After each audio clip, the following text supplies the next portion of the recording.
Assalomu alaykum webinar qatnashchilari. Bugun webinarimizni boshlaymiz. Mavzuyimiz hisob-kitob bank operatsiyalari.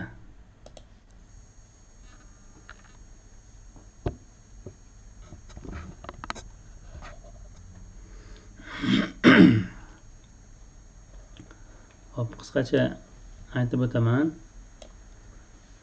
Bugungi mavzuyimiz haqida videoni ko'rgan bo'lsanglar kerak. Asosiy mavzuyimiz shu banklarning hisobini yuritish. 51-shotlarimizdagi 51, 52, 55, 56-shotlar, 57-shotlarda hisobini yuritish. Buxgalteriyada bank hisob raqamlarini yuritish. Savol keldi. Hisob raqamlar 51 shot bo'ladimi? Hozir bir o'taman, savolga o'taman. 2 minut mavzu haqida tushuntirib qo'yay. Kimlardir ko'rmagan bo'lishi mumkin, videoni ulgurmagan bo'lishi mumkin. Xo'p. Bank hisob raqamidagi operatsiyalarimiz asosan naqd pulsiz bo'lgan operatsiyalarda ishtirok etadi. Ya'ni o'sha olingan mahsulotga pul chiqarish yoki sotgan mahsulotga pul kelib tushishi to'g'risidagi asosan mana shu operatsiyalarda bank hisob raqamida bo'lgan ma'lumotlarni kiritishda foydalanamiz. Buni buxgalteriyada 51-shotda yuritiladi asosan va boshqa shotlarimiz ham bor. Maxsus shotlarimiz, ularning yuritilishini hozir uni ham ko'rsatib o'taman yana bir marta. Ya'ni maxsus shotlarimiz, endi asosiy shotlarimiz 51 deb oladigan bo'lsak, boshqa shotlarni maxsus shot va kredit shot qilib ajratib olishimiz mumkin. Hisobini yuritsak bo'ladi bemalol. Agar adashmaydigan bo'lsa, barchasini 51 shotda yuritsa ham bo'ladi. Baribir o'sha hammasi ham 51-shotda, ya'ni bank hisob raqamidagi kirim chiqimlarni aks ettiradi. Lekin imkon qadar asosiy shot va o'zini holatidan kelib chiqib boshqa shotlarga ajratib olgan yaxshi. Ya'ni maxsus shot, misol uchun birja shotlarini ham, birjaga chiqargan pullarni ham alohida shotga yuritish mumkin. Ya'ni birjadagi qoldiq mablag'larni nazorat qilish imkoni mavjud. O'sha tegishli shotlarda ajratib olsa, ularni ham bemalol yuritsa bo'ladi. Xo'p, bugungi mavzuyimizda savol ko'proq bo'ladi deb o'ylayman. Ko'p bo'lmasa ham Keepingda yana bir qo'shimcha imkoniyatlari bor. Ularni ko'rsatib o'taman. Hozir savolni bitta ko'raylik. Fermer xo'jaliklarini 23210, 23220 kabi hisob raqamlari 51 shotda bo'ladimi? Bu shotlar adashmasam svobodniy shotlar deydi. Fermer svobodniy shotlari yuritsa bo'ladi, 51 ga qo'ysa bo'ladi. Yurtsangiz bo'ladi. Qurilish korxonalarida ma'lum bir obyekt uchun alohida hisob raqam ochiladi, asosan g'aznadan pul tushganda. Shu ham 51 shot bo'ladimi? G'aznadan pul tushganda alohida shot obyekt uchun qanday alohida shot ochiladi? Mana shu shotni biroz yana bir to'liq yozib olasiz. Hop, Uzkart yoki Humo Visa kartalaridan pul urilganda oydan oyga o'tib ketadi. Shu ham yo'ldagi pulga kiradimi? Yo'ldagi pulga kiradi. Buni ko'rsatib o'taman. Yo'ldagi pulda hisobini yuritishni, Keepingda kiritilishini ko'rsatib o'tamiz. Yoki tushuntiradigan bo'lsa, ustoz keyin labay. ustoz mana bu bundaqa bo'ladi-da, masalan bir obyektni qurilish korxonasi yutib oladi. Yutib olgandan keyin aynan o'sha obyekt uchun alohida hisob raqam ochadi qurilish korxonasini o'zi. Qurilish korxonasi o'sha hisob raqam ochgandan keyin aytaylik, u ham xuddi shu hisob raqamini boshlanishi fermerlarning hisob raqamiga o'xshab ketadi. 23220 yoki 23210, oxiri 2 bilan tugashi mumkin, 3 o'shanaqa bo'libdi. Asosan bu yo'llarda qurilishini, qandaydir bir kattaroqdagi yo'llarda qurilishini boshlayotgan vaqtda o'shanaqa yo'l qurilishini o'zi uchun shunaqa hisob raqam ochiladi-da. Xo'p, tushundim. Endi hisob raqamlarini 5110, 5310, 5510 yoki 56, 57 ga bo'lishimizni bitta anaqasini, asosiy yo'nalishini tushuntiraman. 5710da faqat yo'ldagi pullarimiz. Ya'ni o'sha hozir aytganimizdek, o'sha Uzkartdan yoki naqd pul kassadan yechilgan pullar yoki konvertatsiya o'tgandagi qandaydir yo'ldagi pullarimiz, ya'ni o'zimiz asosiy hisob raqamimizga yoki boshqa hisob raqamimizga aks etgungacha bo'lgan davrdagi holatda yo'ldagi pullarga olib turadiganimiz 57-shot. 56-shotimiz o'sha konvertatsiya bilan bog'liq bo'lgan o'rtadagi shotimiz hisobi yuritadi. 55da maxsus shotlar, birja shotlaridir, Uzkart, korporativ karta, shu kabi shotlarimizni maxsusga olsak bo'ladi. kredit счетlarimizni uni ham kiritamiz, lekin kredit счетlarimiz 50 emas, shu 68-78 счетlarda yuradi ular. Lekin qolganlar asosiy deb olamiz. Endi siz aytgan o'sha qurilishga bo'yicha tushadigan pullari mana shu qaysi biriga tushsa shunga olsangiz bo'ladi. 51 da yuritsangiz ham bo'ladi. G'azana pul tushsa ham baribir o'sha qurilishni korxonasini o'zini свободный puli bo'ladi. Xohlaganini ishlatish mumkin qurilishga yoki boshqaga. 51 da yuritsa ham bo'ladi uni.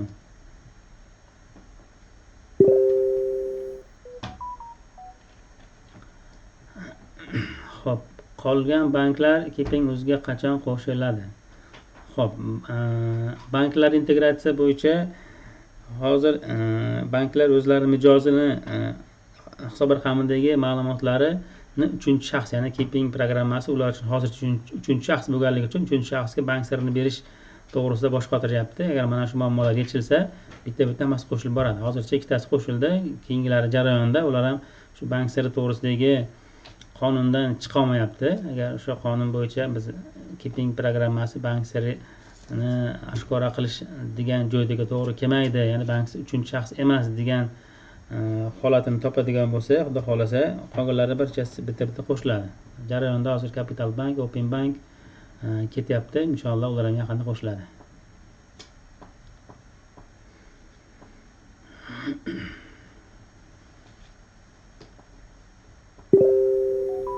Xudo xolasa qo'shiladi. Endi bitta ikkita boshlandi. Endi demak, qolgan banklarga ham namuna bo'ladi. Demak, shunaqa programmalarda klientlar uchun imtiyoz sifatida ularning hisob raqamlari to'g'risidagi ma'lumotni bersa bo'ladi degan xulosa kelishsa, qolganlari ham tezda o'tib ketadi, xudo xolasa.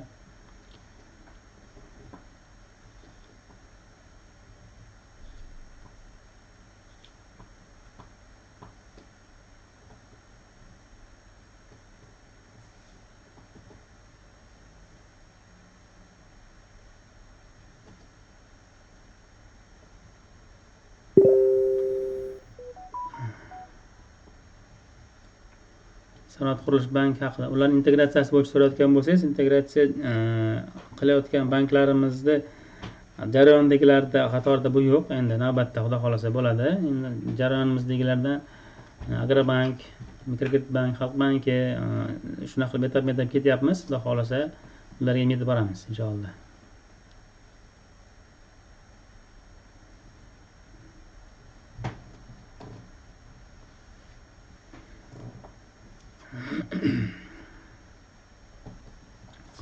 Xo'p, savol tug'ilguncha bitta Keepingda mana shu bank operatsiyalarini birja bo'yicha, o'sha siz aytgandek UzCardlar bo'yicha yuritilishini bitta ko'rsatib o'taman.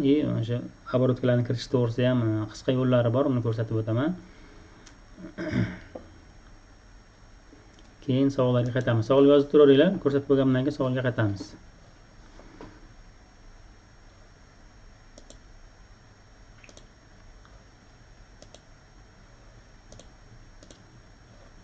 Hop, ekran ko'rinayotgan bo'lsa, hozir bitta firma nomidan kiramiz.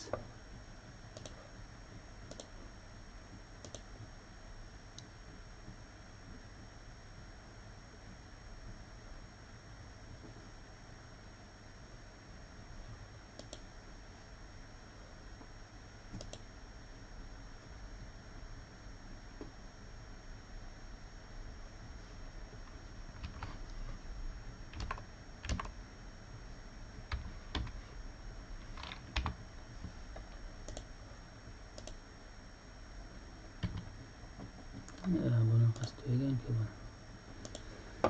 Xo'p, o'zimizdan kiraman ekan.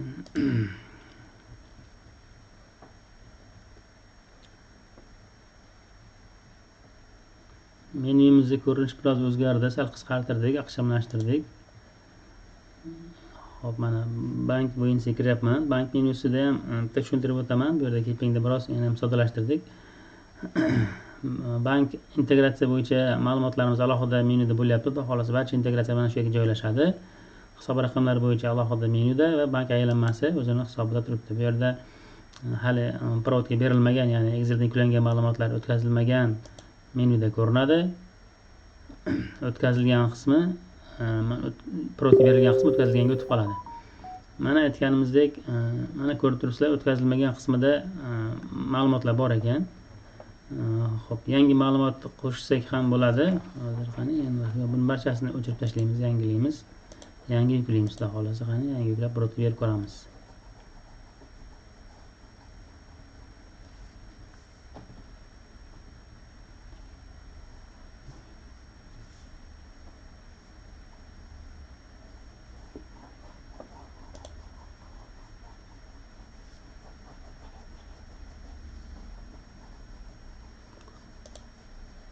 Xo'p, oktyabr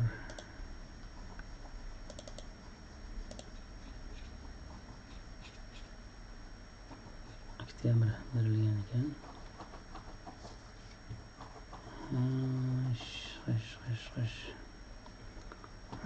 Xo'p, mana shu yerda hozir bitta Excel yuklagandan ko'ra mana shu bittasini o'chiraman, bir oyligini o'chirib ko'rsak ham bo'ladi. Misol uchun mana shuni noyabr oyi bir oyligini o'chiraman-da boshqatdan periodga beramiz. Ya'ni kimdandir Excel yuklaganda mana shu yuklagan holatdagisi mana shu holat kabi ko'rinadi. Mana o'chirganim holati bilan qisqa variantini, ya'ni barcha imkoniyatlarni bitta ko'rsatib o'taman. 1 yillik, 2 yillik, 3 yillik, 5 yillik ma'lumot bo'lsa ham juda qisqa muddatda periodga berish imkoni mavjud bo'lgan joylarni ko'rsatib o'taman. Bu juda ham buxgalterlarga qo'l keladi. Mana aytaymi, kiritilgan ma'lumotlarni o'chirsam agar Exceldan yuklangan bo'lsa, yana Excelga qaytib qoladi. Mana ikkinchi tomoniga, ikkinchi meniga Excelga qaytib qoladi. Excelga o'tib, mana shu kiritgan ma'lumotlarimizni yana qaytadan berishimiz mumkin. Mana qaytib qoldi. Sizlarda ham xuddi shunday yuklanganda, Excelda ma'lumot yuklaganimizda birinchi mana bu tahlil degan ma'lumot chiqadi. Tahlilda har bitta o'sha tranzaksiya bo'yicha ma'lumotlar yig'ib beradi.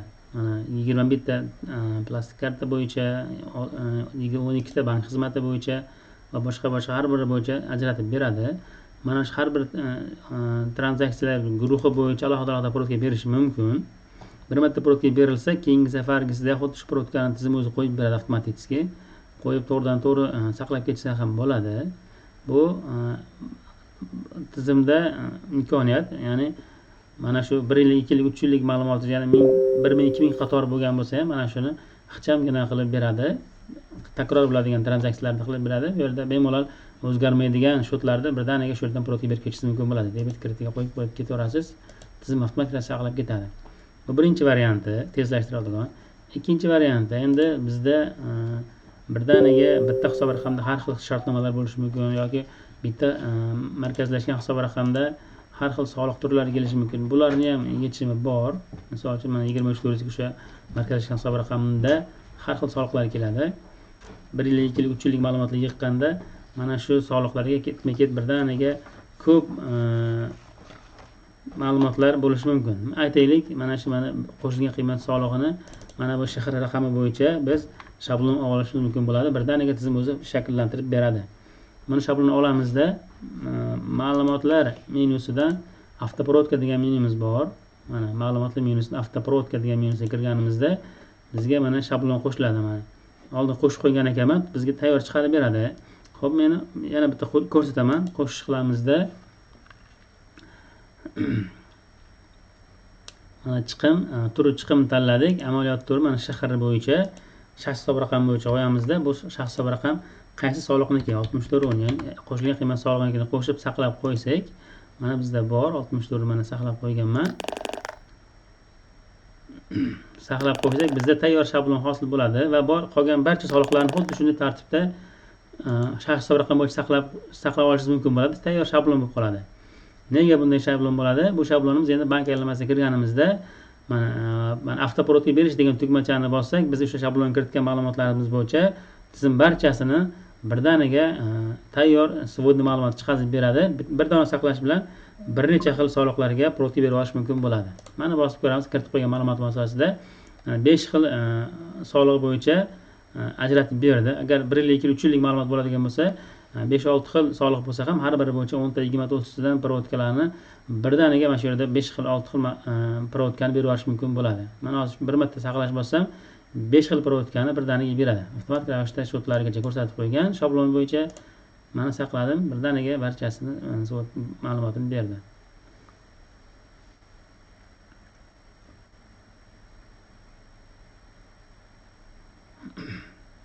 tahlil bo'yicha ham mana bir marta berganim uchun keyingi safargi esa mana o'zi avtomatik ravishda qo'yib beryapti. Faqat men saqlash bosib ketaman xolos. Mana saqlab ketsam bo'ldi, o'zi tizim qolganini o'zi qo'yib berib ketadi joyiga. Mana ma'lumotlar qo'yilgan tayyor. Mana ma'lumotlarni mana o'zi tayyor, mana tizimni o'zi berib qo'yapti. Chunki avval bergan ma'lumotimga asosida tizim avtomatik ravishda shakllantirib qo'ygan. Faqat saqlashni bosaman xolos.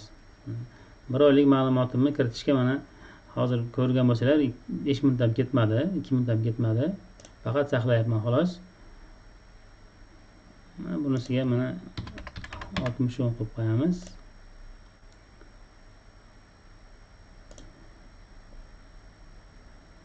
Altmış yetti bo'yin ish haqi bo'yicha buni xodimlar bo'yicha bo'lishimiz kerak bo'ladi. 69-70 buni berdim. Bitta ish haqi qoldi xolos. Ish haqi to'g'risida ma'lumotimizni endi bemalol vedомость biriktirib chiqarib olsak bo'ladi. Mana bir oylik ma'lumotni mana sizlar bilan o'tirgan joyda mana shu yerda kiritib bo'ldim. Xuddi shu tartibda siz ishlaysanglar, sizlar ham bir necha yillik ma'lumotlarni tiklash kerak bo'lsa ham mana shu tartibda bemalol tiklab ma'lumot qo'shib olsanglar bo'ladi. Endi ikkinchi variantimiz bu ma'lumotlar kiritish bo'yicha edi. Endi boshqa o'sha maxsus shotlarni ishlatish bo'yicha tushuntirib o'taman. Buning uchun mana shu pul mablag'lari shoti, ya'ni bank hisob raqami menyusiga kirganimizda bizda hisob raqamlar degan menyumiz bor. Mana shu menyuga kirsak, biz hisob raqamlarimiz ro'yxati turadi. Hisob raqamlarimiz boshlang'ich qoldig'ini mana bu yerda qo'sh tugmasi orqali boshlang'ich qoldig'ini qo'shib olamiz. Qo'shib olish mana shu yerdan. Endi biz bu yerda maxsus shot, mana korporativ kartani maxsus shot deb ochib olganmiz. 5530 korporativ kartani ochib olganmiz. Ya'ni korporativga tushgan pullar mana shunday ko'rinadi. Undan chiqargan pullarni korporativ kartadan shotini tanlab bemalol chiqarishimiz mumkin.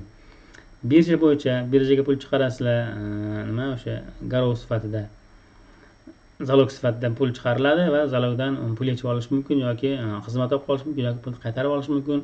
O'sha bank birjadagi обороткani Excel'da olib, uni ham yuklab, uni ma'lumotlarini kiritsa bo'ladi bemalol. U maxsus shotda turadi. Mana shu yerga kiritib qo'ysanglar, birjadagi pul qancha pul borligi to'g'risidagi ma'lumot ham mana shu yerda aksini topadi. Xo'p, endi yana kredit bo'yicha kredit shotlarini qo'shish mumkin. Biz kredit qo'shish bo'yicha mana shu yerda kredit shotlarini qo'shib qo'yganmiz. Agar kredit shotingizni qo'shmoqchi bo'lsangiz, mana fermerlarda misol 15501, 15301 necha bo'lsa ham shotlarni kiritib qo'ysa, kredit shotiga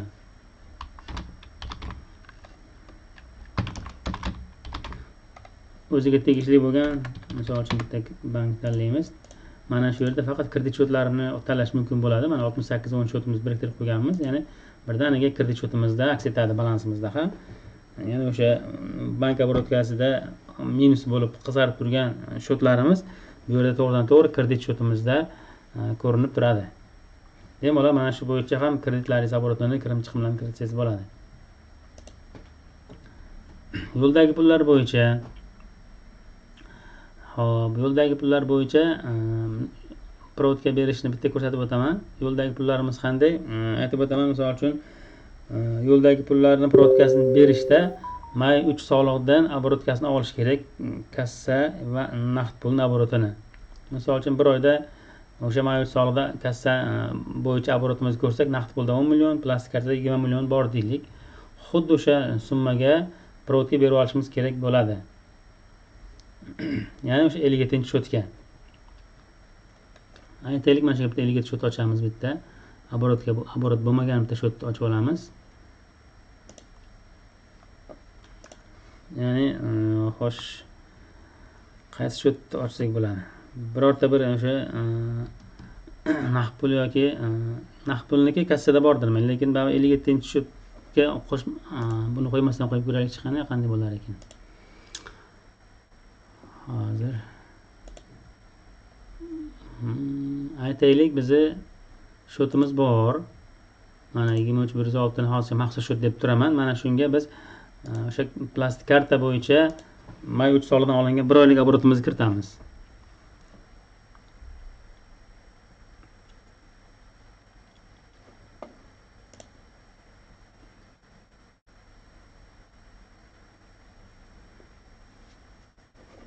Ochil.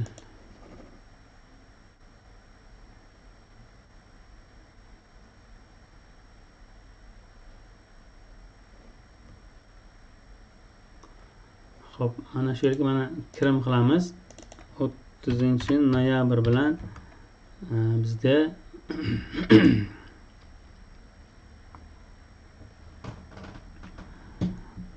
Xo'p, kirim qiladigan bo'lsak 57 chiqim bo'lib qoladi. Bizga kirim bo'lishi kerak bu yerga. Kirim qilamiz ekan. Birinchi kirim qilib olamiz. 30-noyabr bilan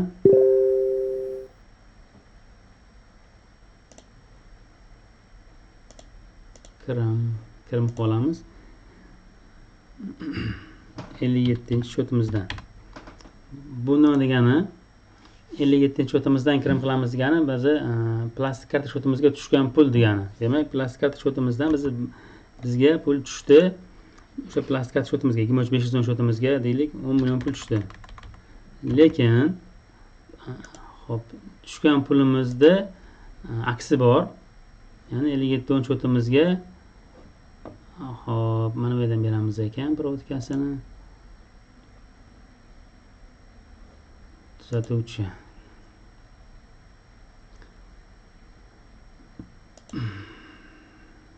Tuzatuvchi provodkadan 57 ga 30-noyabr bilan provodka beramiz. 30/11/2025 bilan misol uchun kassa apparatimizga o'sha 10 million emas, misol uchun 11 million kassa apparatga urganmiz, lekin bizga o'sha oyda 10 million pul tushgan. Oradagi 1 million yo'ldagi pul sifatida ko'rinadi. Keyingi oyning birinchi, ikkinchi sanasi bilan shotimizda ko'rinishi mumkin, lekin ungacha yo'ldagi pulda shotimizda ko'rinadi. Debet 57 kredit o'sha bizni savdoyimiz bo'lganligi uchun 90/20 sifatida aks ettirishimiz mumkin bo'ladi.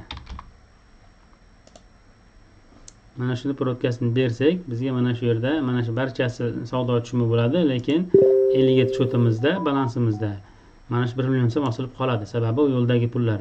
May 3 soliqda kassa apparatiga urilgan pul bilan shotga tushgan pul orasidagi farq 57-shotda ko'rinadi.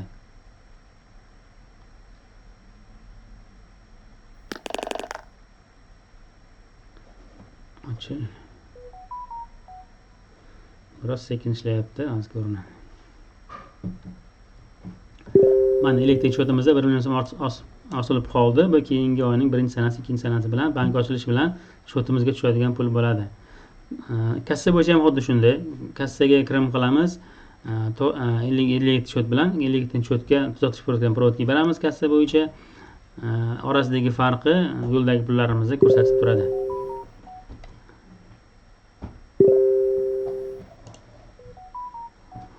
Xo'p, endi savolga qaytamiz. Savollar kelyapti menimcha.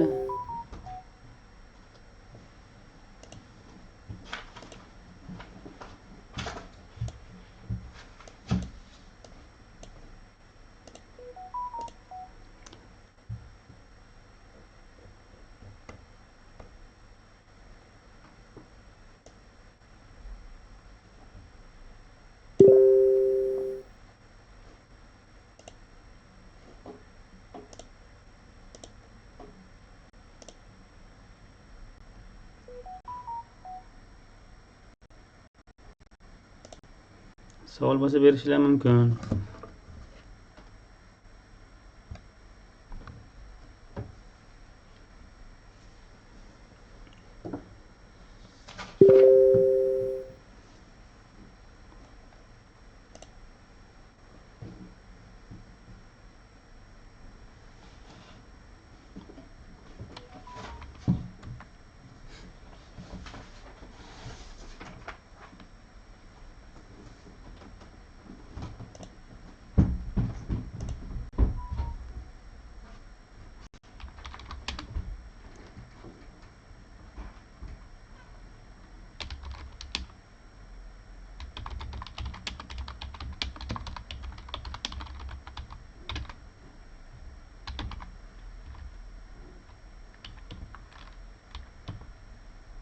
Savol kelyapti.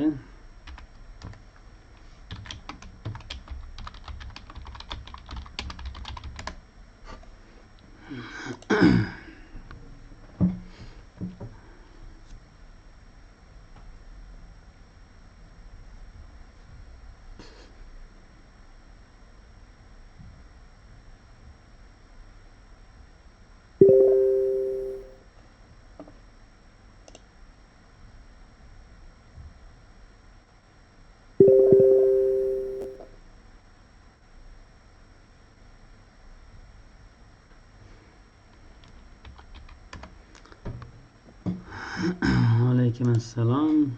Memorialni order qanday to'ldiriladi? Agar memorialni order keepingda ko'rmoqchi bo'lsak, mana shu kirim chiqim ma'lumotlarni kiritilgan o'zi avtomatik ravishda Excel variantini tayyorlab beradi. QR kodli tayyor variantini jarayonda xudo xolasa uni ham yo'lga qo'yamiz. O'sha tayyor QR kodli ma'lumotlarni chiqarib beradi. Kirim chiqim bo'yicha, kirim order, chiqim bo'lsa chiqim order qilib, memorialni order shaklda tayyorlab beradi tizim. Hozirgi aytganimizni mana shuni ko'rsak bo'ladi. Misol uchun mana ekranni yoqib olay. Ekran hozir.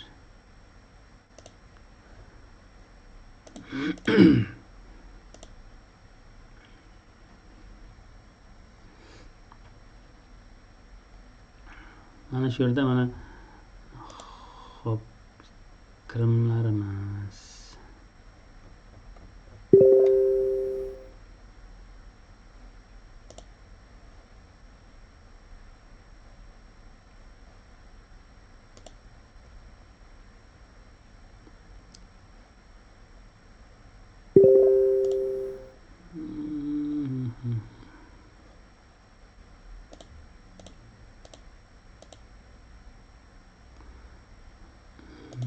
Kiruvchi, chiquvchi.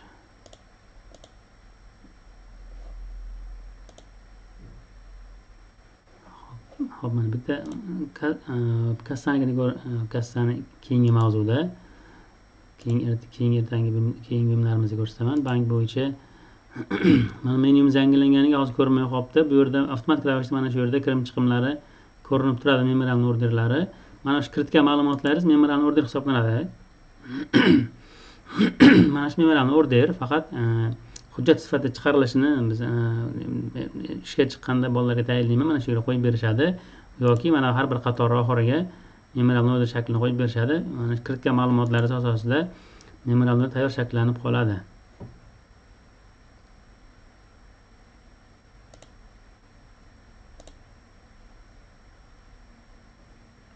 Savol.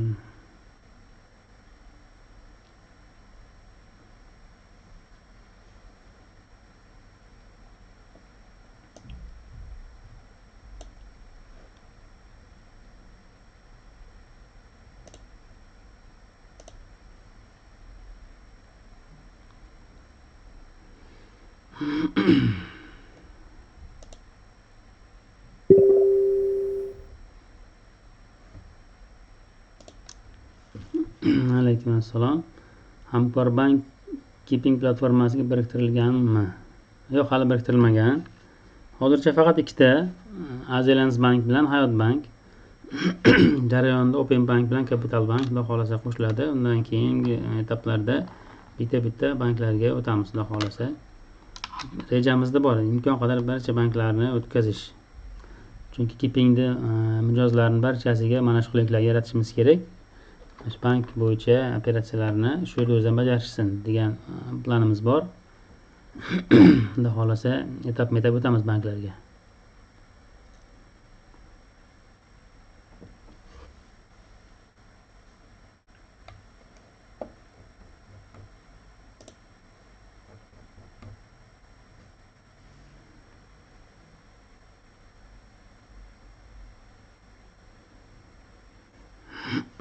Savol bo'lsa berishlar mumkin. Mavzu bo'yicha, mavzudan tashqari bo'lsa ham imkon qadar ma'lumot berishga harakat qilaman.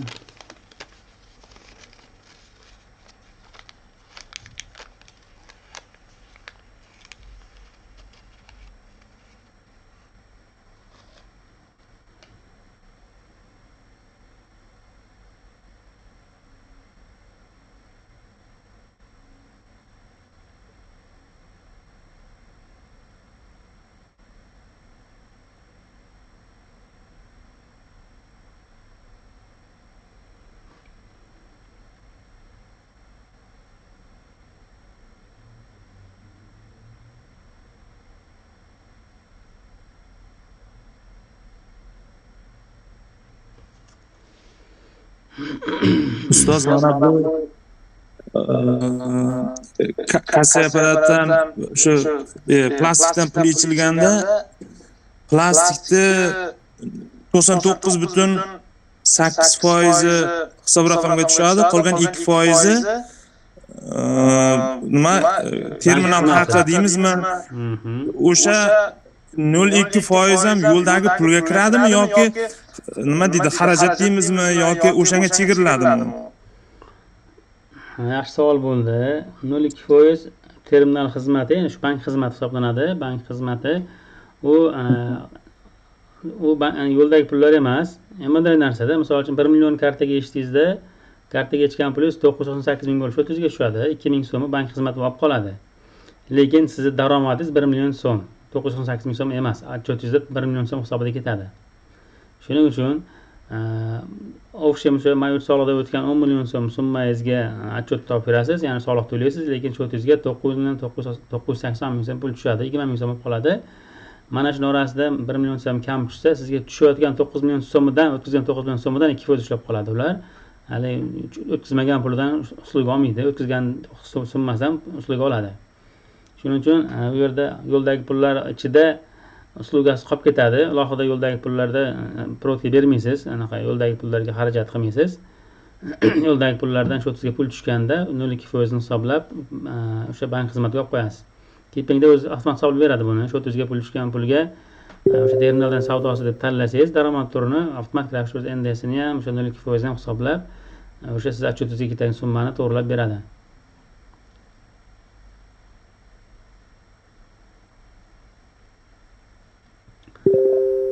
Assalomu alaykum. Keeping platformasi O'zbekistonda yaratilganmi yoki boshqa davlatnikimi? Xo'p, Keeping platformasi O'zbekistonda yaratilgan. O'zimiz yaratganmiz, o'zbeklar. Mana server shu yerda, Toshkentda.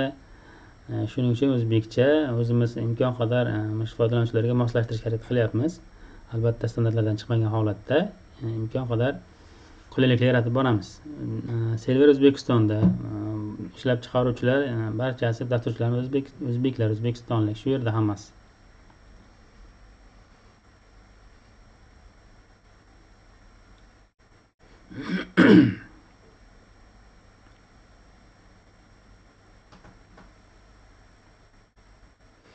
Bitta yaxshi tomonini aytaman, O'zbekistonda bo'lganini yaxshi tomoni.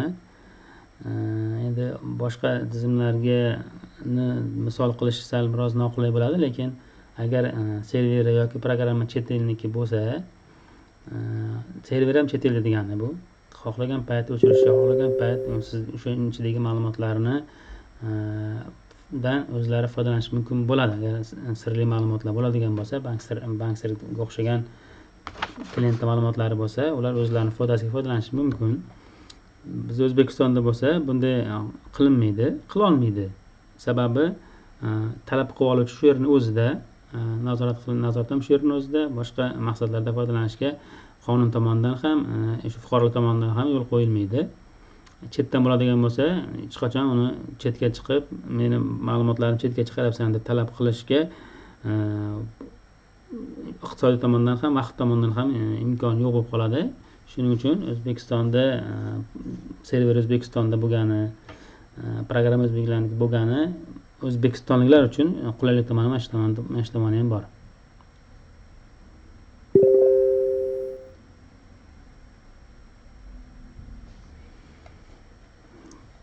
Savolim xo'p, davom etyapti, hali yakuniga yetmagan, shundaymi? Davom etadi. Nega? Chunki biznes rivojlanyapti, hisob-kitoblar rivojlanyapti, IT programma hamma narsa rivojlanyapti.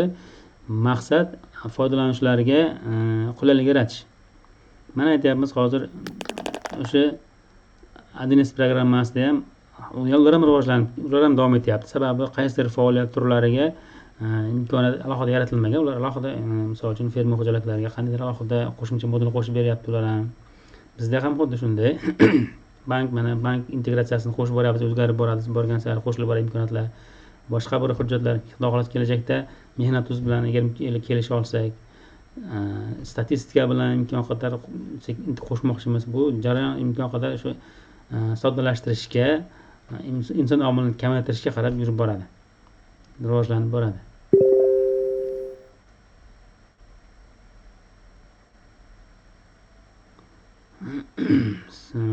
Xo'p, qotib qolyapti. Internetdan tekshirib olinglar. Savol bor edi, mavzudan tashqarida. Rahbar YTTni imkon qadar tezroq yopish kerakligini aytyapti. YTTni. Xo'p, hozircha faoliyat vaqtincha to'xtatilgan. Qanday jarayonlarni amalga oshirish talab etiladi?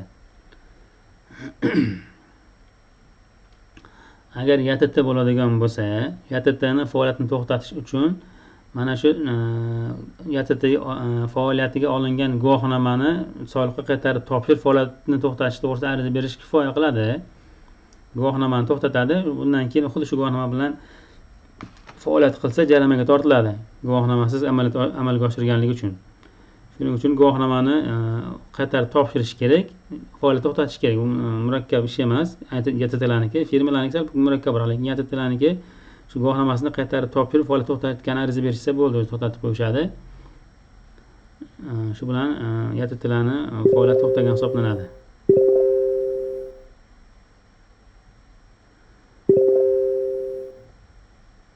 Hisobot status ma'muriyat ham integratsiya bo'lsa zo'r-ku. Xudo xolasa bo'ladi.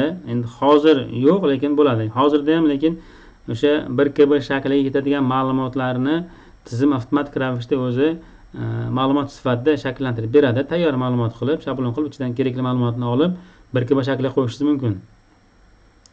Hozircha integratsiyasi yo'q, lekin chunki u davlat tomonidan qilingan hisobotlar shakllari, shuning uchun ular bilan integratsiya qilish biroz vaqt olishi mumkin. Imkon qadar xudo xolasa erishib qolsak, barchasi mana shu tizim ichida bo'ladi. O'sha Mehnat.uz, o'sha boshqa xuddi shunga o'xshagan hisobot shakllari integratsiya bo'ladi imkon qadar.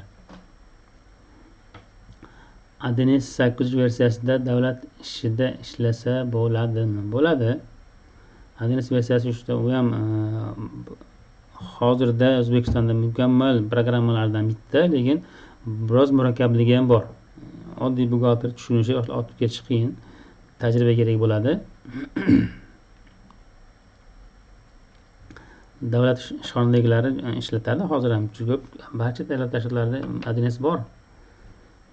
Chunki ADNS O'zbekistonga kirib kelganiga 20 yildan oshdi. Shuning uchun barcha sohalarda ishlatayotganlar bor.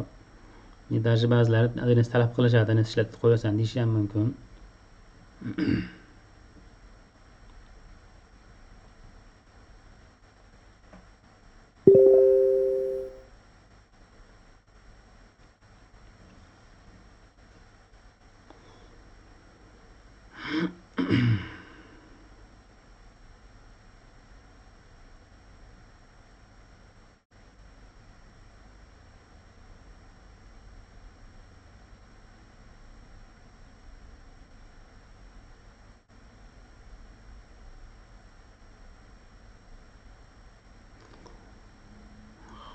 Savol kelyapti yana. Milliy platformani yil boshidan yurgizishga o'zingiz ham yordam berasizmi? Yil boshidan yurgizishga 2010-yildan. Xo'p. Mana shu gruppada hozir o'qiy turganlar, o'rganayotganlar, onlayn o'rganayotganlar uchun imkon qadar o'sha ishda ham, keepingda ham, buxgalteriya bo'yicha ham savol bilan chiqishsa, murojaat bilan chiqishsa, qo'ldan kelgancha yordam beraman. Asli o'sha keeping chat degan gruppamizda ham keepingda foydalanayotganlar barchasiga savol berganlarga javob beramiz. Bizda keeping jamoamiz konsultatsiya berish, o'sha tizim bo'yicha ham, buxgalteriya bo'yicha o'rgatishni bepul yo'lga qo'yganmiz. Faqat keeping programmasi pulli xolos, qolgan barchasi bepul. Shunday bo'lsa ham mana kursda qatnashganlar uchun yana bir imkoniyat bonus sifatida kerak bo'lsa mana shu o'sha o'zimning raqamim yoki o'sha texnik yordam raqamiga xohlagan payt 24 telefon qilishlarim ham bo'ladi. Imkon qadar yordam beraman. Ishda ham, buxgalteriyada ham, programma bo'yicha ham. Bemalol o'sha 2026-yildan bemalol boshlasanglar, mayli adres bo'lsin, buxgalteriya bo'lsin, keeping bo'lsin, unisini farqi yo'q. Imkon qadar yordam beraman.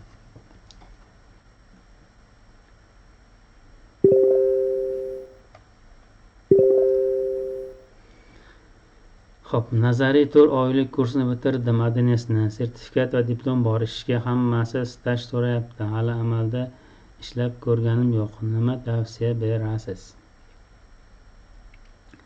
Xo'p, buxgalteriyani boshlang'ich tushunchaga egasiz. 4 oy o'qigan bo'lsangiz, buxgalteriyani bilasiz. Asosan kurs ADNSni o'rgandim deyapsiz. ADNSni o'rganganidan buxgalteriyani bilish kerak. Buxgalteriyada demak, buxgalteriya bo'yicha ma'lumotingiz bo'lsa, birdaniga o'sha davlat ishlarida ishlab ketishingizga biroz to'sqinlik qiladi. Sababi o'sha aytganda tajriba so'raydi, staj so'raydi. Qanchalik mana shu staj olish uchun dastlab imkon qadar mana shu onlayn buxgalteriyalarni harakat qilib ko'ring ishlashga. Onlayn buxgalter, ya'ni uyda o'tirib bemalol ishlashingiz mumkin bo'ladi kompyuterda. Chunki onlaynlarda ular uchun alohida borib ofisda o'tirib ishlash shart emas. Bank obrotkasini oladi, o'sha shot fakturani yuborib qabul qilib, ularga tegishli bo'lgan hisobotlarni topshirib tursangiz bo'ldi ular uchun. Mana shunaqalarning orasida kimlargadir buxgalteriya shtati kerak bo'ladi. O'zi asli ofisda o'tirmasa ham, ularda qandaydir o'sha ball olishiga, tenderda qatnashishiga, boshqa bo'lishiga buxgalter shtati kerak bo'ladi. Mana shularga buxgalter shtatini kiritib qo'yib, ham buxgalter shtatda, ham onlayn ishlab turib, mana shu orasida stajingizni boshlab olsangiz bo'ladi.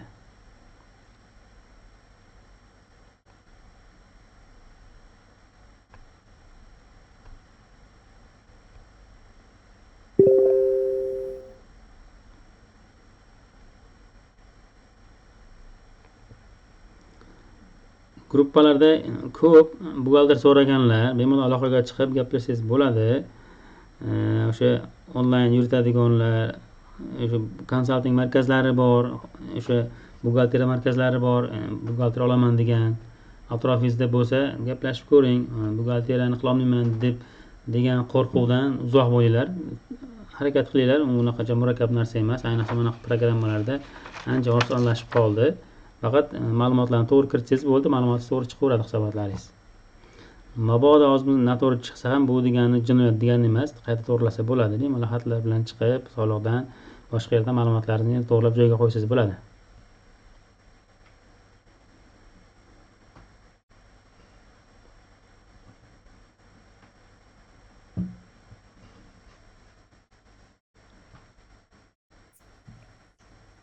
Assalomu alaykum. Alaykum assalom. Savolim bor edi, qarang, YTT firmasi iyul oyida kameralkamiz chek bermasligiga tushgan shtrafga. Jarimaga, hop. Unga mana jarimaga hech qanaqa qaror bu kelmagan. Ogohlantirish qaror chiqdi mana shu sanadan deb.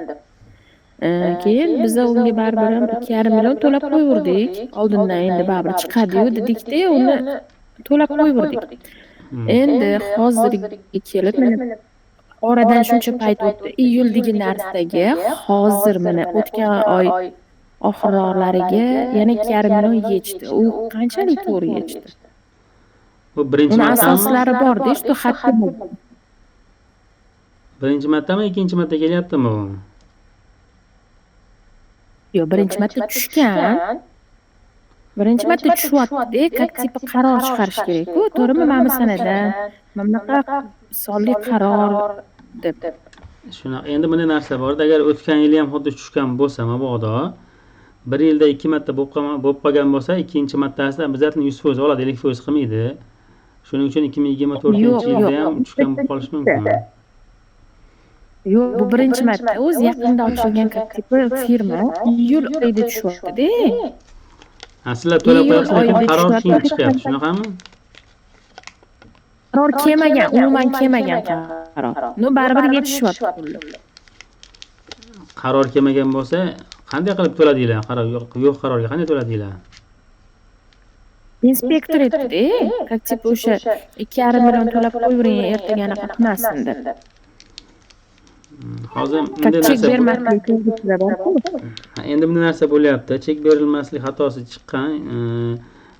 Inspektor jarimaga tushdinglar degan. Sizlar jarimani 50% ni to'lab qo'ygansizlar. Ya'ni o'sha bir oyda ichida to'lansa 50% imtiyozi bor, lekin qaror chiqmagan. Xo'p, endi qaror chiqdi, qachondir chiqqan qarorni ko'rsangiz bo'ladi. Chiqqan qaror chiqqandan avval to'laganingiz uchun u siz to'lagan pulda hech qanaqa nima qarzdorlik yo'q bo'lgan payt yoki bo'lmasam o'sha davrgacha bo'lgan to'lov sifatida ketib qolgan bo'lishi mumkin, lekin buni xat bilan chiqib isbotlab bersangiz qaytarib berish kerak. Qo'limizga berish uchun bo'lgandan keyin shaxsiy kabinetiga keladi o'sha qaror to'g'ri chiqqan to'g'risida. Keladi. Hech qanaqa xat yo'q. Na jismoniy shaxs kabinetida, na YTTni kabinetida yo'q u narsa. Uni isbotlab keltirib bera olsa, qaytarib olishim mumkinmi? Albatta, isbotlab bera olsangiz, hammasini qaytarib berish kerak. Chunki qarorsiz yechib olgan bo'lib qoladi. Yo'q qaror bo'lganligi uchun o'sha 5 millionni hammasini qaytarib olsangiz ham bo'ladi. Agar sizga qaror keltirib bera olmasa. Uni hozir qo'mitaga chiqamanmi, yoki tumanga yozamanmi? Xo'p, agar NDS to'lovchi bo'lmasa, tumanga chiqasiz. NDS to'lovchi bo'lsa, shaharga chiqishingiz kerak xat bilan. YTT bo'lgan bo'lsa, menimcha NDS to'lovchi emas. Shunaqami?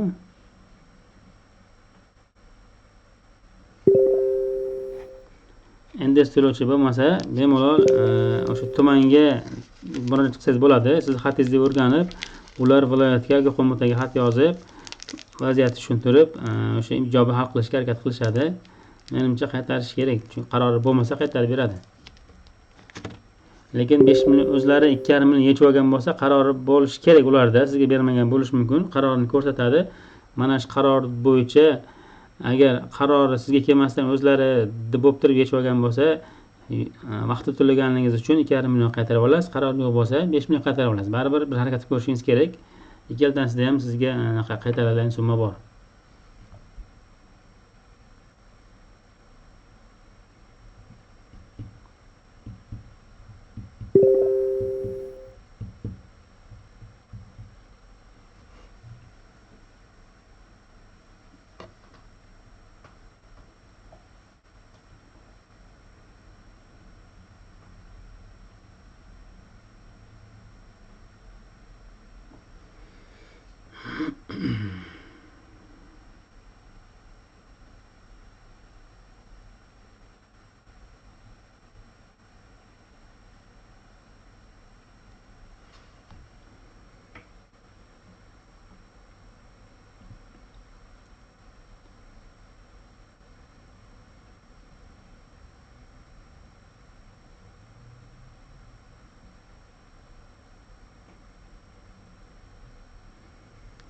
Yana bir savol kelyapti.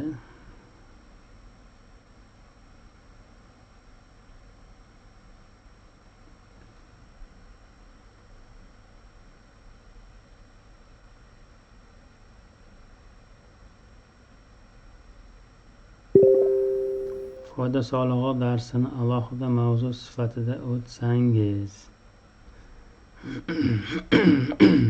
Xo'p. Bizda soliqlar bo'yicha alohida mavzumiz bor. Mana shu mavzumizda mana shu asosiy soliqlarga to'xtalib o'taman. Hisobotda topshirilishi, xarajatlar qayerdan kelishi to'g'risida alohida to'xtalib o'taman. U joyga ham u darsimizga ham adashmasam oz qoldi, e'tibor qoldik.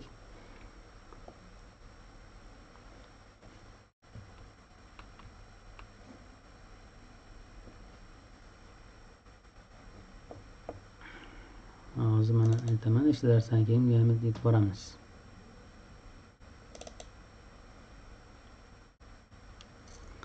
Hop, hozir hisob kitob. Yana bir 3-4 darsdan keyin soliqlar bo'yicha alohida darsimiz bor. Ana shunda foyda solig'i bo'yicha, daromad soliqlari bo'yicha, dividend bo'yicha va boshqa soliqlar bo'yicha bitta to'xtalib o'tamiz. Ko'p vaqt ketsa ham imkon qadar yoritib berishga harakat qilaman.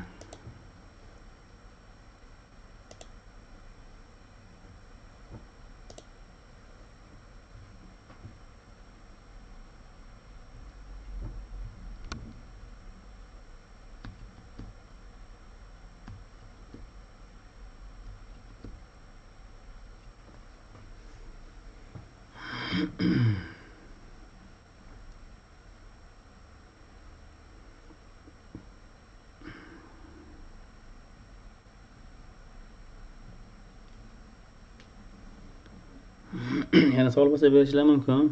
Mavzu bo'yicha ham, mavzu tashqari bo'lsa ham. Darslarimiz ketma-ketligi o'sha shotlar rejasini ketma-ketlik bo'yicha ketyapmiz. Hozir mana bankga kelgan bo'lsak, demak 50-shotlarga keldik. Undan keyin 60 shotlar, 70-80 shotlarga o'tamiz. 90 ga o'tganimizdan keyin asosiy shotlar tugaydi. Undan keyin hisobotlarga, boshqa faoliyat yo'nalishlariga o'tamiz, xudo xolasa.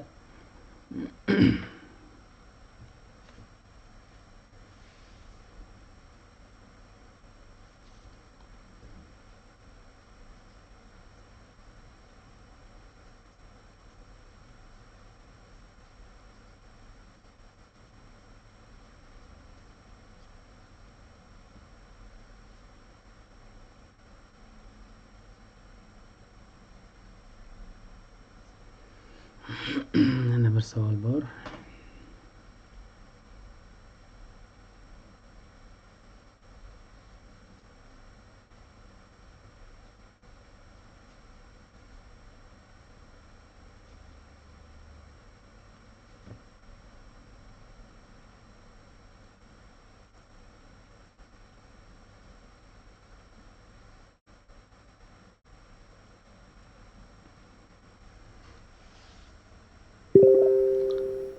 Outsourcing korxona ochmasdan bir nechta tashkilot buxgalteriyasini yuritish mumkinmi? Mumkin, yuritsangiz bo'ladi. Uyda o'tirib bemalol yoki boshqonada ishlab turganingizda onlayn boshqa ishlarni buxgalteriyasini yuritishingiz mumkin. Onlayn qilib outsourcing korxonasida outsourcing faoliyat qilishingiz mumkin. Endi bitta tomoni bor. Bir yilda bir marta deklaratsiya topshirib qo'yasiz. Agar o'sha olayotgan daromadlaringiz bo'yicha soliqqa tortilishi kerak bo'lsa, deklaratsiya to'ldirib, soliqni to'lab qo'yasiz. Endi ko'pchilik soliqni to'lamaydi, chunki outsourcing bo'yicha alohida daromad sifatida ko'rilmaganligi uchun qaramaydi. Vaqti kelib bular ham o'tadigan bo'lsa, bir yilda bir marta deklaratsiya topshirib, soliq topshiriladi. Outsourcing buxgalter topshirish kerak bo'ladi. Bu jismoniy shaxs o'zi uchun alohida bir hisobot topshirish kerak degan shablon yo'q. Alohida hisobot topshirmasa qarzdorlik yoki jarima degan narsa yo'q. Ya'ni qachondir siz o'sha olayotgan daromadlaringiz daromad sifatida tan olinadigan bo'lsa, ya'ni o'sha soliqchilar tomonidan yoki agentlar tomonidan siz daromadingiz oshkor bo'lsa, aniq bo'ladigan bo'lsa, o'sha daromadlaringizga deklaratsiya to'ldirib topshirishingiz kerak bo'ladi. Lekin bemalol uyda o'tirib bir nechta firmalarini outsourcing qilib bo'ladi. Menda ham 40 tacha bor. Uyda o'tirganimda bemalol shularning hammasini отчетni qilib o'tiraman.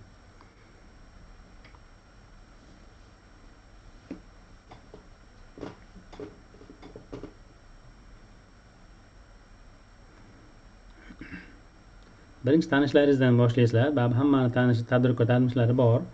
Buxgalteriyasini yuritib beraman deb gaplashinglar. Shunaqa qilib sekin-sekin o'rganib olasizlar. Mavzularimiz tugagandan keyin o'sha hisobotlar yuborish to'g'risida ham darslar qilamiz imkon qadar. Agar o'zingizlarda bir tanishinglarni elektron pulchilar bo'ladigan bo'lsa, yana ham yaxshi bo'ladi. Keepingga kirib, ma'lumotlarni kiritib, o'sha foyda solig'i, balans, forma 1, forma 2, statistika, boshqa hujjatlarini bemalol test sifatida chiqarib ko'rsanglar bo'ladi. Keepingda nima ma'lumot kiritsanglar ham chiqib ketmaydi. Qachon yubormaganlar hech narsa bo'lmaydi. Qo'rqmasdan ma'lumot kiritishlar mumkin bo'ladi. Xato bo'lsa ham chetga chiqmaydigan ma'lumot bu. Kiritishlar bo'ladi bemalol.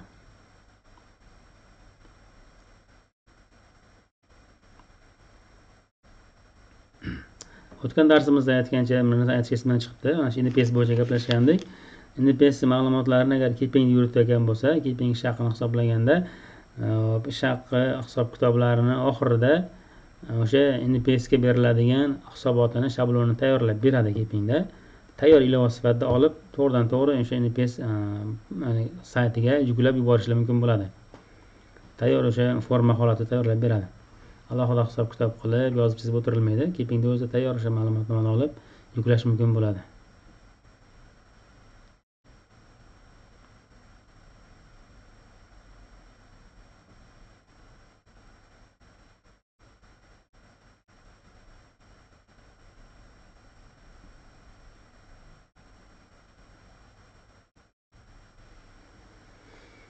Xo'p, yana bir savol kelyapti.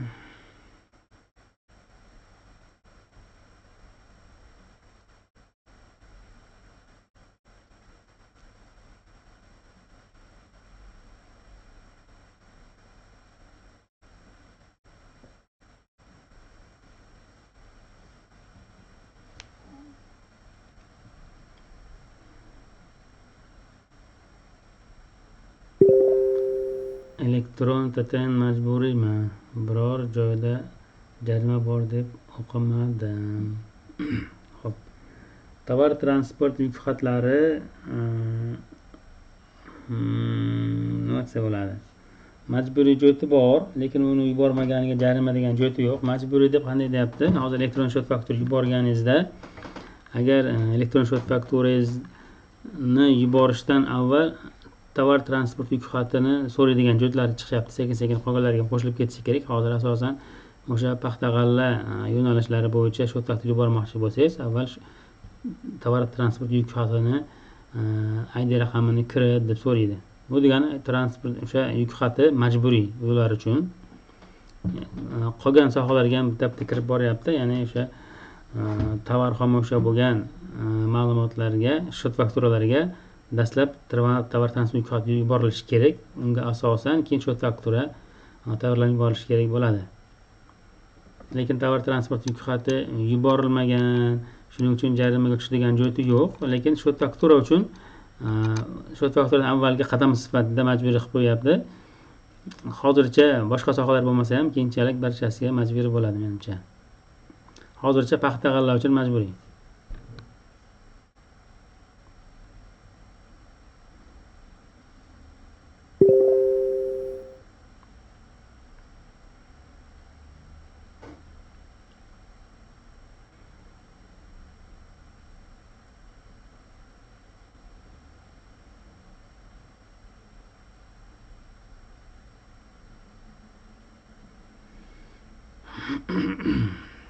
Savol bo'lsa berishlar mumkin. Alhamdulillah.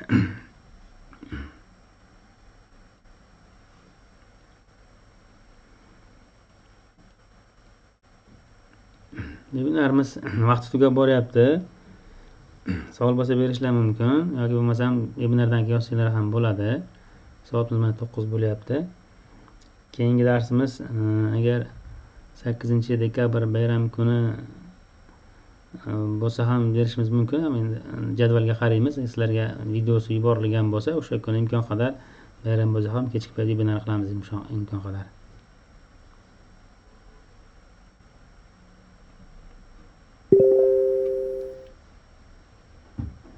Tashkilotchilarimizga aytaman, keyingi darsimiz videosini yuborib qo'yadi. Dam olish kuni bo'lgani bilan barcha uyda bo'ladi, bemalol webinarga qatnashish mumkin bo'ladi. Videoni ko'rib, kechki payt webinarga savol-javob qilsak bo'ladi.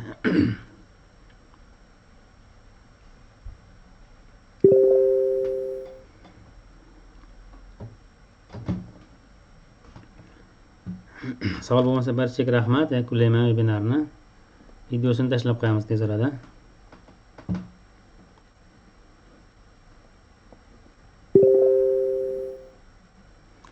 Barchaga manfaatli bo'ldi deb o'ylayman. Sog' bo'lasizlar, tinch bo'linglar.